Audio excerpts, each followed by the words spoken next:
కొంగ సాయం ఏం సాయం చేసిందో చూద్దాం. అడవిలోని జంతువులకు డాక్టర్ కోతి వైద్యం చేసేది. కోతి వైద్యం అంటే అడవిలోని జంతువులకు చాలా నమ్మకం. ఒకరోజు కొంగకి ముళ్ళ కంచె తగిలింది. మెడకు గాయం అవ్వింది. కొంగ కోతి దగ్గరకు వెళ్ళింది. కొంగ గాయానికి మందు వేసింది. కొంతకాలానికి కొంగకి గాయం నయమైంది. ఒకరోజు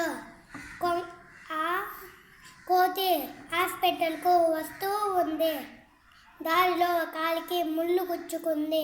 నొప్పితో బాధపడుతున్న కోతిని కొంగ చూసింది. కోతి కాలుకున్న ముళ్ళును తన పొడవైన ముక్కుతో లాగేసింది. కోతికి నొప్పి తగ్గింది. సంతోషపడింది.